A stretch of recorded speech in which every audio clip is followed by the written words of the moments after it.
بسم اللہ الرحمن الرحیم۔ رسول اللہ صلی اللہ علیہ وسلم کا کھانے کے بارے میں معمول کیا تھا، اس کے بارے میں چند اہم باتیں عرض کیے دیتا ہوں۔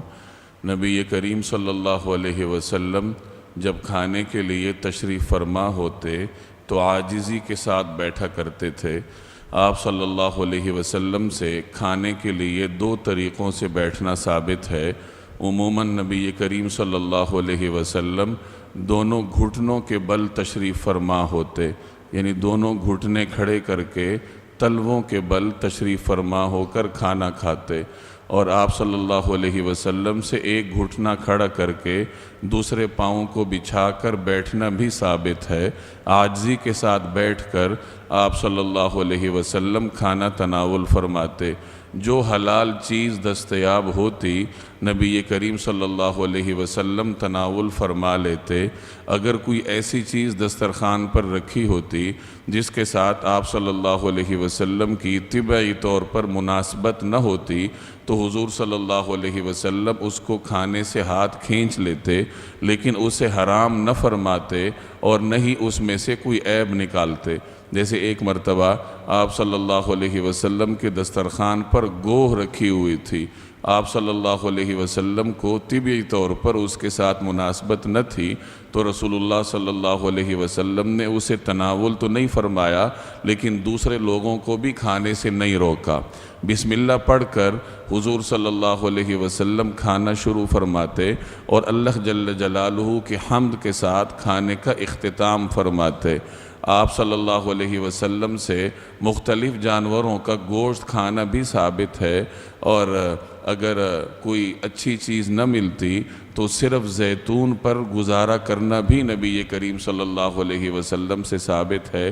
اسی طریقے سے بعض اوقات صرف سرکہ بھی آپ نے کھانے میں تناول فرمایا، اور صرف کھجوریں کھا کر بھی جناب رسول اللہ صلی اللہ علیہ وسلم نے گزارا فرمایا، اور اکثر اوقات نبی کریم صلی اللہ علیہ وسلم نے فاقہ بھی فرمایا ہے، یعنی اچھی چیز مل گئی تو تناول فرما لی، اور کھانے کے لیے کوئی اچھی چیز نہیں ہے تو جو دستیاب ہے یا جو نہیں ہے تو فاقہ بھی فرما لیا کرتے۔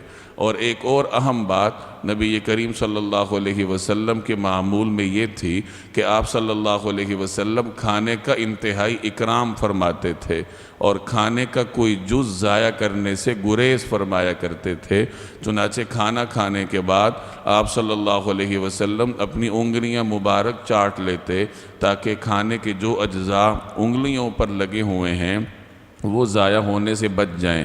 اسی طریقے سے پلیٹ میں جو کھانا بچا ہے تو رسول اللہ صلی اللہ علیہ وسلم پلیٹ صاف کرنے کا بھی اہتمام فرمایا کرتے تھے۔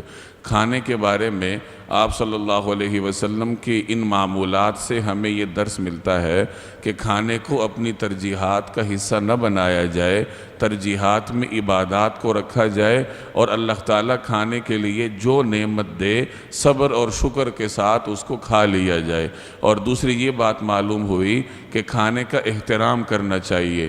نبی کریم صلی اللہ علیہ وسلم زمین پر گرا ہوا لقمہ بھی اٹھا کر اس کو جھاڑ کر تناول فرما لیتے۔ اس سے ہمیں یہ سبق ملتا ہے کہ کھانے کے کسی جز کو ضائع کرنے سے گریز کرنا چاہیے۔ یہ جو ہمارے ہاں ایک عام رواج ہے کہ لوگ مشروبات پیتے وقت آخر میں چند گھونٹ چھوڑ دیا کرتے ہیں اور اس کو تہذیب سمجھتے ہیں، اس سے گریز کرنا چاہیے۔ یاد رکھیے، کھانا ضائع کرنے سے انسان کا رزق کم ہوتا ہے، اور کھانے کا جتنا احترام کیا جائے اور اسے ضائع کرنے سے گریز کیا جائے تو اللہ تعالیٰ انسان کی رزق میں برکت ڈالتا ہے۔ اللہ تبارک و تعالیٰ عمل کرنے کی توفیق عطا فرمائے۔